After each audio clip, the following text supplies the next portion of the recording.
नमस्कार दोस्तों, स्वागत है आपके अपने YouTube चैनल BM सॉल्यूशन में। और आज की इस वीडियो में DOP के टॉप 20 MCQ करने वाले हैं। ये अति महत्वपूर्ण प्रश्न होने वाला है आने वाले PASA, postman, mail guard, MTS परीक्षाओं के लिए। दोस्तों, अगर मेरा चैनल आपने अभी तक सब्सक्राइब नहीं किए हैं तो कृपया सब्सक्राइब कर लीजिए और बेल आइकन को भी दबा लीजिए ताकि मैं जो भी वीडियो अपलोड करूं उसका नोटिफिकेशन आपको तुरंत मिल जाया करे। तो चलिए आज की इस वीडियो को शुरू करते हैं और चलते हैं पहले प्रश्न की ओर। तो आज का पहला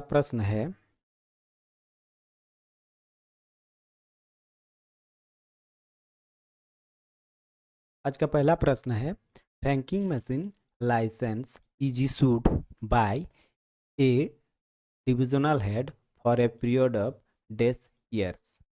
रैंकिंग मशीन लाइसेंस एक मंडलीय अधीक्षक द्वारा डैश वर्ष के लिए जारी किया जाता है।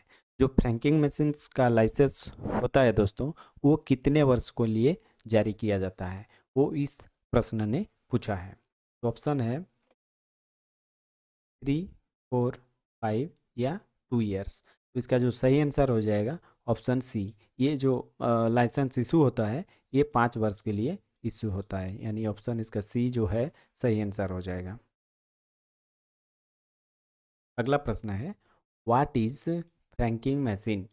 फ्रैंकिंग मशीन क्या है? Letter booking machine, mailing machine, postage stamping machine, none of these. जो फ्रैंकिंग मशीन होता है दोस्तों वो स्टाम्पिंग मशीन होता है, यानी पोस्टेज स्टाम्प मशीन होता है। इसका जो सही आंसर है ऑप्शन सी इसका सही आंसर हो जाएगा। अगला प्रश्न है, फ्रैंकिंग मशीन उपयोग करने के लिए लाइसेंस शुल्क है। जो फ्रैंकिंग मशीन आप उपयोग करेंगे तो उसके लिए जो लाइसेंस का फी है वो कितना है? 375 rupees, 275 rupees, 475 rupees. Option D है 150 रुपीज़। तो जो फ्रैंकिंग मशीन्स का लाइसेंस का जो फी होता है दोस्तों वो 375 रुपीज़ होता है, यानी ऑप्शन ए इसका सही आंसर हो जाएगा। अगला प्रश्न है, the term facing means arrangement of article with the address side dash.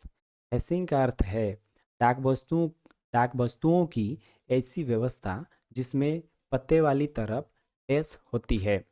Downwards नीचे की ओर, अपवर्ड्स ऊपर की ओर, आइदर अपवर्ड और डाउनवर्ड्स ऊपर की ओर तथा नीचे की ओर। ऑप्शन डी है नॉन ऑफ दी अबव, उपरोक्त में से कोई नहीं। तो जो फेसिंग का अर्थ होता है दोस्तों वो ऊपर की ओर, जो पत्ते वाले भाग होता है वो ऊपर की ओर सजाना होता है। तो ये अपवर्ड्स, इसका बी ऑप्शन जो है ये सही आंसर हो जाएगा। अगला प्रश्न है, the main office of account for itself and for all the sub and branch office within the group is called। स्वयं के लेखे के लिए और उसके समूहों में सभी उप डाकघर शाखा डाकघरों के लिए जो मुख्य कार्यालय होता है डैश कहलाता है। पोस्टल अकाउंट ऑफिस, सब post office, head post office, non of the above. तो इस प्रश्न में पूछा है जो उप डाकघर और शाखा डाकघर का जो लेखा कार्यालय होता है और उसका मुख्य कार्यालय भी होता है तो वो कौन सा ऑफिस होता है? तो वो हो जाता है हेड पोस्ट ऑफिस, यानी मुख्य डाकघर। का सी जो आंसर है ये सही हो जाएगा। अगला प्रश्न है, the status of branch post office is dash to a sub post office. एक शाखा डाकघर का स्तर एक उप डाकघर से डैश होता है। Higher, lower, equal, none of the above. जो शाखा डाकघर होता है दोस्तों वो उप डाकघर से हाई में रहता है या लोअर में होता है या इक्वल होता है। तो दोस्तों ये जो शाखा डाकघर है वो उप डाकघर के लोअर में रहता है, यानी उप डाकघर से निचला होता है, यानी इसका जो बी ऑप्शन है सही आंसर हो जाएगा। अगला प्रश्न है, a sub office is always subordinate to and in account with a dash. एक उप डाकघर हमेशा डैश के अधीन और लेखांतर्गत होता है। जो उप डाकघर होता है सब ऑफिस वो किसके अधीन होता है और लेखा लेखांतर्गत होता है, मेल ऑफिस के या ब्रांच ऑफिस के या हेड पोस्ट ऑफिस या सब रिकॉर्ड ऑफिस। जो ऊपर डाकघर होता है दोस्तों, वो head office, head post office के अधीन और लेखांतर्गत होता है। यानी इसका जो सी है, ये सी ऑप्शन सही हो जाएगा। How many kinds of mail bags are there? Mail bag कितने प्रकार के होते हैं? 2, 3, 4, none of the above.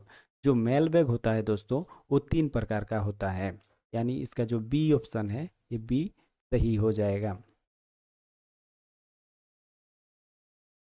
Post office are divided into dash class. डाकघरों को डैश वर्गों में बांटा है। 2, 3, 4, नॉन ऑफ दी अबव। जो डाकघर है दोस्तों, उसको 3 वर्ग में बांटा गया है, HO, SO और ब्रांच ऑफिस, BO। ये 3 तरह के भागों में बांटा गया है। तो इसका जो सही आंसर होगा option B. Machine frank article can be posted in. Machine frank वस्तुओं को पोस्ट किया जा सकता है। Post office letter box, mail van letter box, post box, none of the above. तो दोस्तों आपको बता दूं, जो फ्रैंक आर्टिकल होता है वो पोस्ट ऑफिस लेटर बॉक्स में तो बिल्कुल नहीं पोस्ट कर सकते हैं, मेल वैन के लेटर बॉक्स इसमें भी नहीं कर सकते हैं, पोस्ट बॉक्स इसमें भी नहीं कर सकते हैं। तो इसके लिए इसका सही ऑप्शन हो जाएगा option D, none of the above. Whether post office takes any special precaution to secure the safety of fragile article. या डाकघर नाजुक वस्तुओं की सुरक्षा के लिए कोई विशेष सावधानी बरताता है? No, yes, yes, on payment basis, none of the above. तो इसका जो सही आंसर होगा दोस्तों, डाकघर किसी भी नाजुक वस्तु के लिए सुरक्षा के लिए कोई विशेष सावधानी नहीं बरतता है। यानी इसका जो ए ऑप्शन है, नो, यानी नहीं, वो सावधानी पोस्ट ऑफिस नहीं बरताता है। वो जो भेजता है उसी को पहले ही सुरक्षा बरतना चाहिए। अगला प्रश्न है, the system of delivery of postal article in A bag is available at. डाक सामग्री को थैले में वितरित करने की प्रणाली उपलब्ध है। तो जो डाक सामग्री जो थैले में वितरित किया जाता है, उसको ये जो सुविधा है, ये कहाँ कहाँ उपलब्ध है? All post office, all departmental post office, all delivery post office, all post office और पोस्ट बॉक्स इज अवेलेबल। इसका सही आंसर जो होगा दोस्तों, ये ऑल डिलीवरी पोस्ट ऑफिस में होता है। जहाँ चिट्ठी की वितरित किया जाता है, उस सभी ऑफिस में डाक थैले की व्यवस्था होता है। इसका सही आंसर ऑप्शन सी हो जाएगा। अगला प्रश्न है, person changing their address should give written instruction regarding the disposal of postal article including money order. अपना पता बदलने वाले व्यक्तियों को डाक सामग्री, मनी ऑर्डर सहित के निपटान के संबंध में लिखित निर्देश देना चाहिए। अगर कोई व्यक्ति अपना पता बदलता है, तो अगर वो मनी ऑर्डर प्राप्त करना चाहता है, अगर पता बदलना चाहता है, ठीक है, और उसके बाद वो मनी ऑर्डर और कुछ भी आर्टिकल आए, लेकिन वो जहाँ जा रहा है उसी स्थान में मिले, तो उसके लिए उसको क्या करना चाहिए?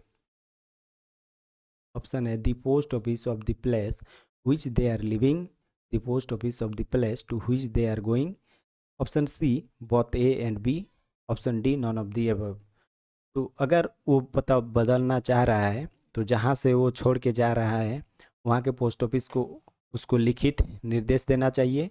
और वो जहाँ जा रहा है, यानी the post office of the place to which they are going, मतलब वो जहाँ जा रहा है वहाँ के पोस्ट ऑफिस को भी लिखित निर्देश देना चाहिए, तभी उसको ये सब सारा चीज़ मिल पाएगा। तो इसीलिए इसका जो सही आंसर हो जाएगा option C, both A and B. उसको जो है दोनों ऑफिस को सूचित कर देना चाहिए, वो भी लिखित सूचित। इसलिए इसका सी जो आंसर है, सी ऑप्शन सही आंसर होगा। If any postal article is suspected to contain prohibited goods, it will be। यदि किसी डाक वस्तु में निषिद्ध माल होने का संदेह है, तो वह return to sender, send to RLO, forwarded marked doubtful to the office of destination, option D है नॉन ऑफ दी अबव। अगर मान लीजिए किसी आर्टिकल में आपको मिला कि इसमें संदिग्ध है, तो उसे क्या करना चाहिए? उसको करना चाहिए कि उसको फॉरवर्ड कर देना चाहिए, लेकिन उसके ऊपर चिट्ठी के ऊपर डाउटफुल डाउटफुल लिख के डाउटफुल लिख के उस वस्तु को आगे बढ़ा देना चाहिए। इसका जो सी ऑप्शन है ये सही हो जाएगा।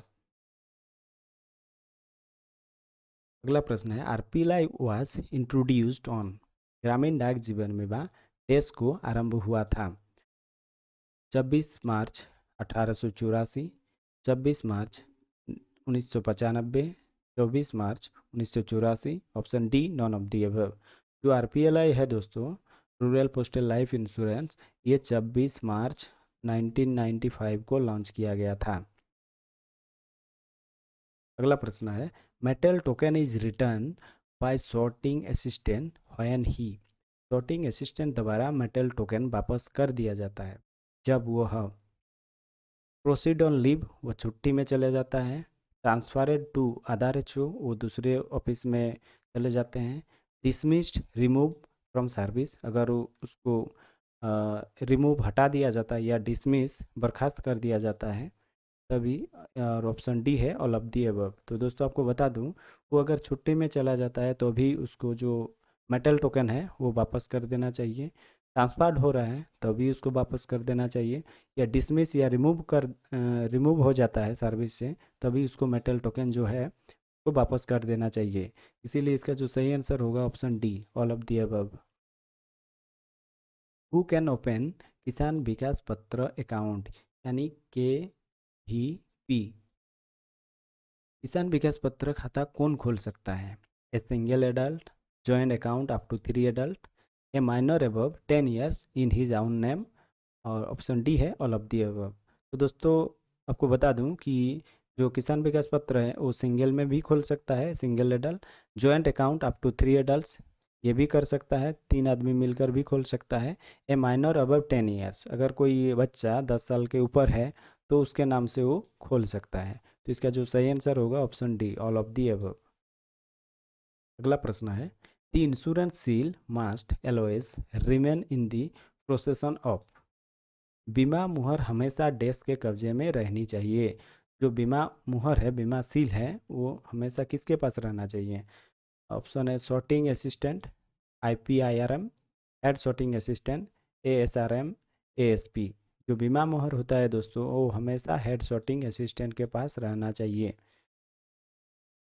अगला प्रश्न है टैग आर्टिकल को कहाँ स्वीकार किया जाएगा? Post box, post bag, window counter, none of these. जो फ्रैंक आर्टिकल होता है दोस्तों वो ना तो पोस्ट बॉक्स में पोस्ट बॉक्स में स्वीकार किया जाएगा, ना तो पोस्ट बैग में स्वीकार किया जाएगा। इसको स्वीकार किया जाएगा कहाँ? ऑप्शन सी में, विंडो काउंटर। इसका सही आंसर हो जाएगा ऑप्शन सी। अगला प्रश्न है और आज की इस वीडियो की आखिरी प्रश्न है। दोस्तों अगर मेरा वीडियो अच्छा लग रहा है तो लाइक और अपने दोस्तों में शेयर जरूर कर दीजिएगा। आखिरी प्रश्न है which of the following are types of franking machine licence. Franking machine licence निम्नलिखित में से किस प्रकार के हैं? Individual, commercial, departmental, all of the above. जो फ्रैंकिंग मशीन्स का लाइसेंस होता है दोस्तों वो इंडिविजुअल भी होता है, कमर्शियल भी होता है और डिपार्टमेंटल भी होता है। यानी इसका जो सही आंसर होगा option D all of the above. D option जो सही आंसर हो जाएगा। तो यही था दोस्तों आज के हमारे DOP के टॉप 20 MCQ। अगर आपको अच्छा लगा है तो लाइक और अपने दोस्तों में शेयर जरूर कर दीजिएगा। अगर हमारे चैनल में नए हैं तो चैनल को सब्सक्राइब जरूर कीजिए। थैंक्स फॉर वॉचिंग दोस्तों, मिलते हैं नेक्स्ट वीडियो में।